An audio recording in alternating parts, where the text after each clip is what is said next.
सगळी फंक्शन आहे ह्याच्यात। साइन कॉस टॅन लॉग, तुला अभ्यासात सॉलिड उपयोग आहे ह्याचा। केदार, अरे जरा पटकन जाऊन गोल्ड फेशियल आण ना। हे धर पैसे। अगं नंतर जा तू।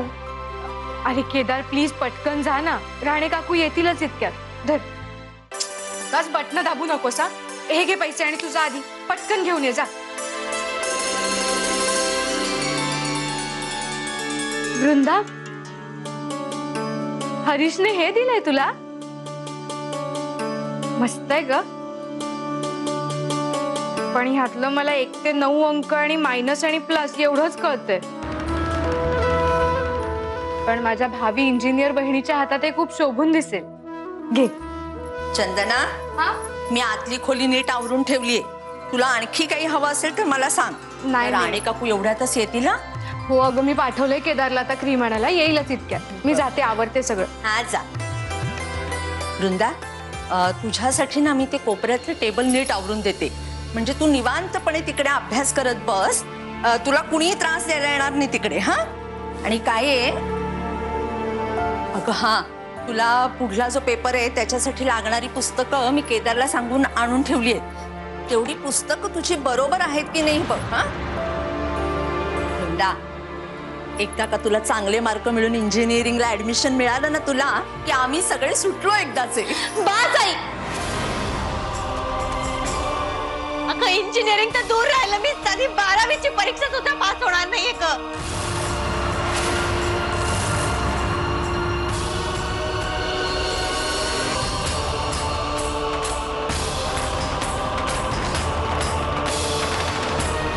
आई, मी इंजिनियर नाही होऊ शकत। माझं स्वप्न आता कधीच पूर्ण होणार नाही आई। मी सगळ्या प्रश्नांची उत्तरं येत असूनही मी पेपर नाही लिहू शकले आई। काय? मी पास होणार नाही आई, मी पास होणार नाहीये। वृंदा, वृंदा काय बोलतेस तू हे? अगं मला काहीच कळत नाहीये। किती अभ्यास केला होतास तू, आणि तुला पास होण्यापुरते सुद्धा मार्क मिळणार नाही तसं कसं म्हणतेस तू?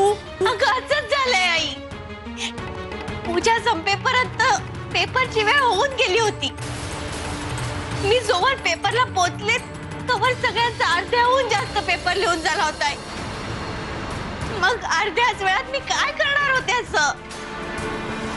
नाही, पण काही असलं ना वृंदा, तरी तुला पेपर सोपा जायलाच हवा होता। किती अभ्यास केला होतास तू? आणि मी खूप अभ्यास केला होता ग, पण मी उशिरा पोहोचल्यामुळे खूप नर्वस झाले आणि मग मला काहीच सुचलं नाही। मी काहीच लिहू नाही शकले आई। मी या पेपर मध्ये पास पण होऊ शकत नाही आई। पण मग हे तू आधीच का नाही सांगितलंस? कसं सांगणार आई? तुम्ही सगळे इतके उत्साहात होतात, तू, बाबा, केदार, शरद काका, सगळेच जण। आई, तुमच्या स्वप्नांवर मी विरजण पाडलं ग। आणि प्रसाद, तो पण खूप उत्साहात होता, किती खुश होता तो माझ्यासाठी आई। तुला माहितीये, माझ्या अभ्यासासाठी तो रात्रभर जागला। आई, मी प्रसादचं मन नाही दुखवू शकत ग, नाही सांगू शकत मी त्याला काही। आई, नाही सांगू शकत त्याला।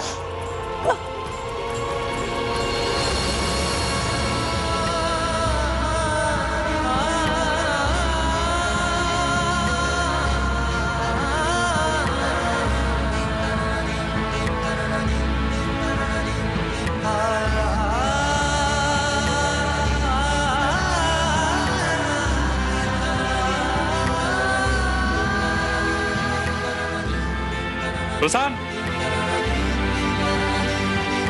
आश्चर्य वाटलं ना तुला मला आत्ता इथे बघून? पण आश्चर्य वाटण्याचं काहीही कारण नाही। अरे काय, माझी रजा संपलेली आहे, पण मी आज ऑफिस मध्ये बोलत होतो आणि माझ्या बॉसनी ऐकलं आणि मला म्हणाले, बाबूराव नथिंग डुईंग, तुमची मुलगी लग्नानंतर आज पहिल्यांदा माहेरपणाला येते, तुम्ही तिच्या बरोबर वेळ काढला पाहिजे। Go home. मला म्हणाले गो होम. हे काय? वृंदासाठी फळं आणली होती. अरे तिला भेटायला आलास ना, चल की मग. नाही म्हणजे तिला मी भेटूनच जाणार होतो, पण दुकानातलं काम आठवलं म्हणून परत मागे फिरलो. काका ही फळं देता वृंदाला प्लीज. देईन की, त्यात काय एवढं, तू पण काय लाजतोस. बरं, थँक्यू. काका थँक्स काय? बर, आता ह्याच्या पुढे नाही म्हणणार. काय जावई झालायस तू आता माझा, म्हणजे माझ्या मुलासारखाच काय. बरं हे बघ, तुझं काम संपलं की लगेच ये, कळलं? हो. हा.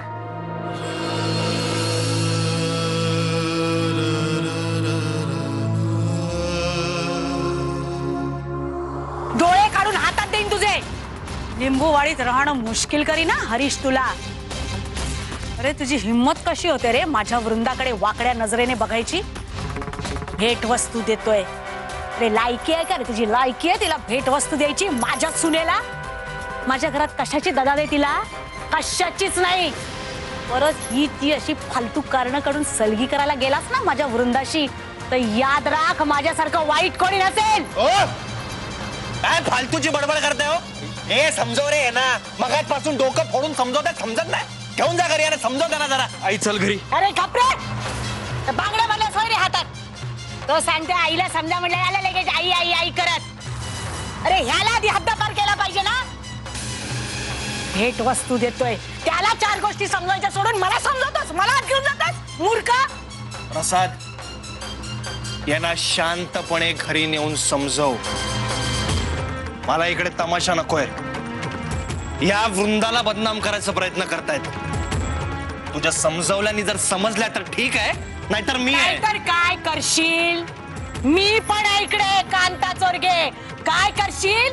आणि चोराच्या उलट्या बोंबा. मी बट्ट्या लावते होय रे त्या वृंदाला? हा, बदनाम करते. तू बट्टा लावायला निघालायस माझ्या घराण्याला, या चोरगेंच्या घराण्याला. आला मोठा. ते काय नाही, मी आत्ताच्या आत्ता जाते, त्या माहेर वाशनीला घेऊन येते. बस झालं म्हणून माहेर पण. आई थांब. आई हे बघ, अगं रीतीप्रमाणे मी जाणं बरोबर आहे तिला आणायला, आणि मी जाईन आणि तिला आणेन. पहिल्यांदा तू घरी जा आणि आराम कर प्लीज. जा.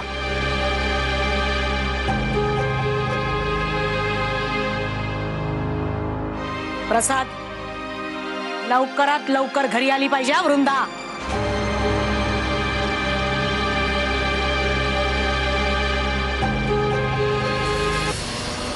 मला माफ करा बाबा, मला माफ करा. सोना शांत हो. आई मी हारले ग आई, मला माफ कर प्लीज, मला माफ कर.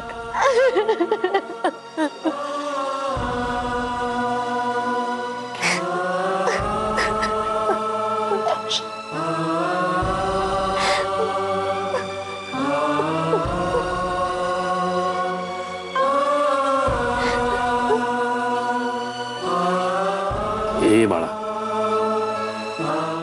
अगं ए, रडू नकोस ग. हे बघ, असा धीर सोडायचा नाही कधी.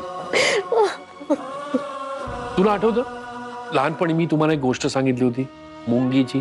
एक मुंगी असते, ती अशी भिंतीवरती चढत असते, आणि ती एका ठिकाणी पोहोचली की ती परत खाली पडते. मग ती परत चढायला सुरुवात करते, ती परत खाली पडते, ती परत सुरुवात करते. पण शेवटी ती मुंगी त्या भिंतीवरती चढतेच. कारण सांग, तिच्याकडे अत्यंत मोलाचा गुण असतो, चिकाटी. नाही बाबा, आता त्याचा काहीच उपयोग नाहीये. हो, एका पेपर मध्ये नापास झाले म्हणजे बाकी सगळे पेपर देऊनही मी नापासच ठरणार आहे.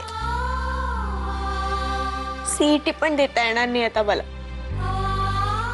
सॉरी बाबा, मी तुमच्या सगळ्यांची स्वप्न धुळीला मिळवली.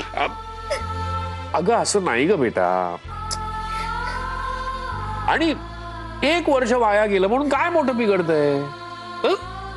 पुढच्या वर्षी अजून चांगले मार्क मिळतील तुला, नाही का? नाही बाबा, आता ते शक्य नाहीये. अरे देवा, अगं काय झालं? अगं प्रसाद भेटला मला आता वाटेत. म्हणजे मी घराकडे येत होतो तर तो इथून चालला होता. मला फळं दिली त्यांनी, म्हणाला वृंदाला नेऊन द्या. म्हणजे प्रसाद मी हे सगळं बोलणं ऐकलंय? असंच वाटतंय. म्हणजे तो इथून बाहेरच पडला होता आता. आई प्रसादला सगळं कळलं असेल ग. त्यांनी माझ्यासाठी खूप धडपड केली आई. नाही कळलं तर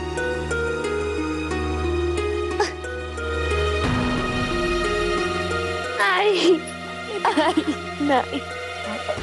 प्रसाद मी या ना या. प्रसाद अरे ये ना ये ना. नाही काका, राहू दे. मी वृंदाला परत न्यायला आलोय.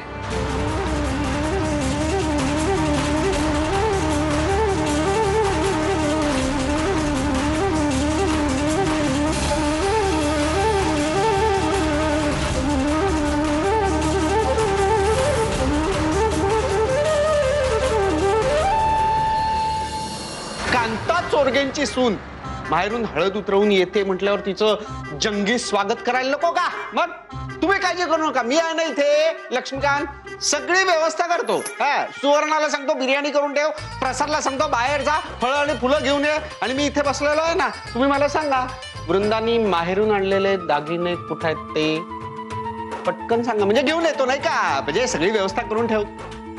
काय कशी काय वाटते आयडिया? तू तुझं थोबाड बंद ठेवणार आहेस का रंगू?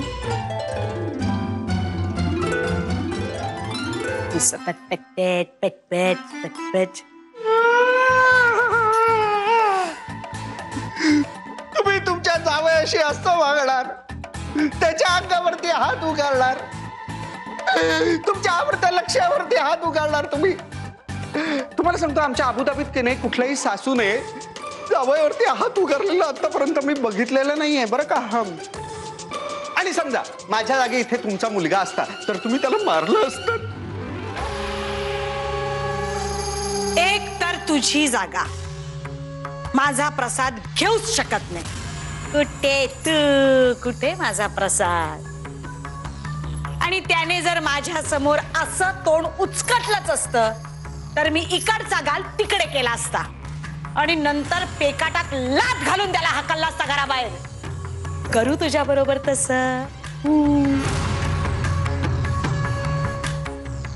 दागिने चोरण्यासाठी काय काय करावं लागणार आहे देवाला ठाऊक आता. काय बोललास? काय नाही, येतो. मूर्ख.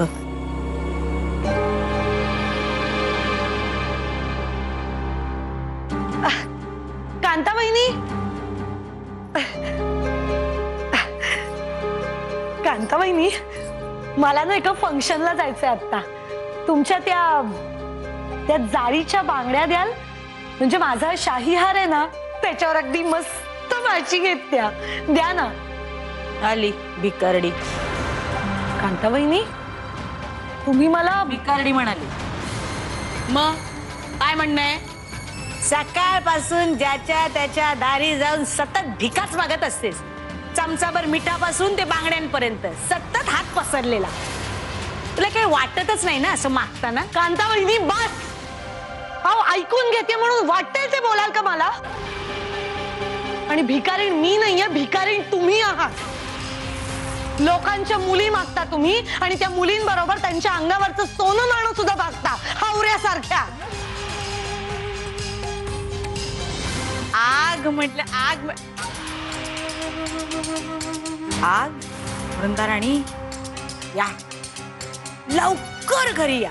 दिल्या घरी तू सुखी रहा, दिल्या घरी तू सुखी रहा. आता बोलवाच मला तुमच्या कुठल्या काबाला. येतच नाही मी आता. कोण बोलवणार आहे तुला? लिंबूवाडीतला कुत्र सुद्धा बोलवणार नाही तुला.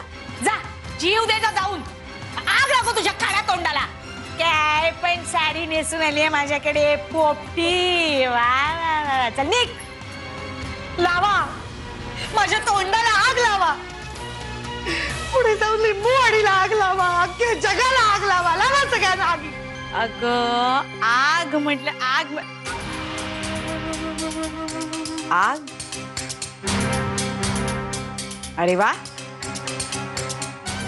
वृंदा राणी या, लवकर घरी या. घरी काहीतरी तुमची वाट बघतंय.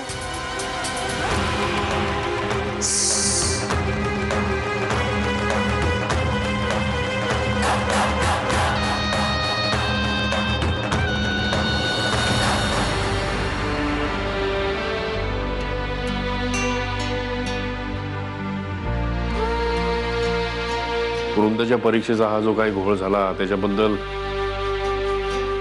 मी आता काय बोलणार काही कळत नाही. हे सगळं माझ्या आईमुळे झालंय काका. तिने जर सत्यनारायण पूजेचा घाट घातलाच नसताना तर वृंदाला परीक्षेला जायला उशीरच झाला नसता. असं नको बोलू बाबा. हे बघ, देव काही कोणाचं वाईट करत नाही कधी. आणि कांतावनीने तुमच्या भल्यासाठीच केलं ना सगळं. ती जरा तोंडाची भटकळ आहे रे, पण मनानं वाईट नाहीये ती. काका ते सगळं ठीक आहे, पण ही सत्यनारायणाची पूजा परीक्षेनंतर नसती का जमली? जाऊ दे. हे बघ, आता जे काही झालं ना ते देवाची इच्छा म्हणून स्वीकारायचं आपण. हे प्रसाद, अरे तू तसा उदास राहिलास तर तू त्या वृंदाची समजूत कशी काय काढणार? हं?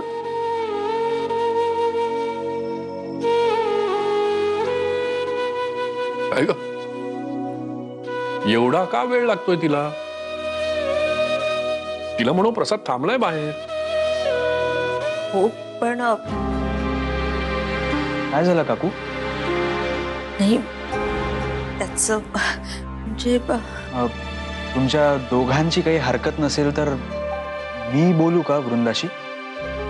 अरे असं काय बोलतोस तू प्रसाद? तू आता का परका आहेस का आम्हाला? जा की जा, आतमध्ये जा, तिची समजूत काढ. जा जा.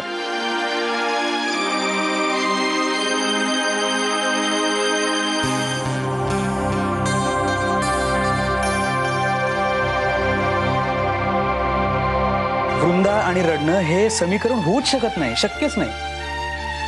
ह्या मायनसची बायको प्लस आहे आणि प्लसच राहणार. दिल्या घरी तू सुखी रहा, दिल्या घरी तू सुखी रहा. नाही, मी नाही जाणार तिकडे. जाणार. वृंदा, अगं असं बोलून कसं चालेल? प्रसाद वाट बघतोय ना तुझी. आई, मी तिला फेसच नाही करू शकत आहे. तूच सांग ना, काय वाटत असेल त्याला? ती वृंदा खूप हुशार, अभ्यासू म्हणून सारखी मिरवत असायची. मग आता काय झालं? कुठे गेली तिची हुशारी त्या पेपर मध्ये? ताई, मला त्याला फेस करायला खूप लाज वाटतेय. नाही जाणार ताई, मी नाही जाणार त्याच्या. हे बघ वृंदा, अगं अरे प्रसाद, वृंदा मी आलेच.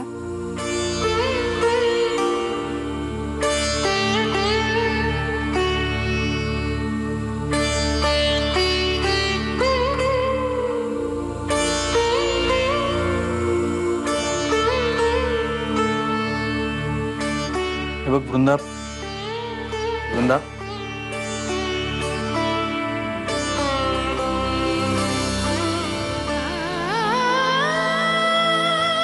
वृंदा, एक पेपर वाईट गेला, चांगला नाही गेला म्हणून हार मानून घ्यायची काहीही गरज नाहीये.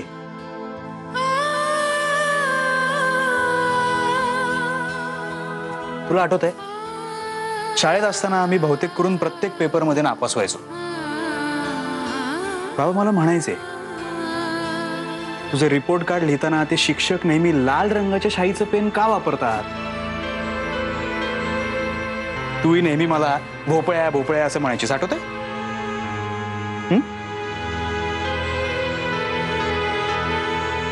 पूर्ण मला सांग, मी कधीतरी रडलो का ग?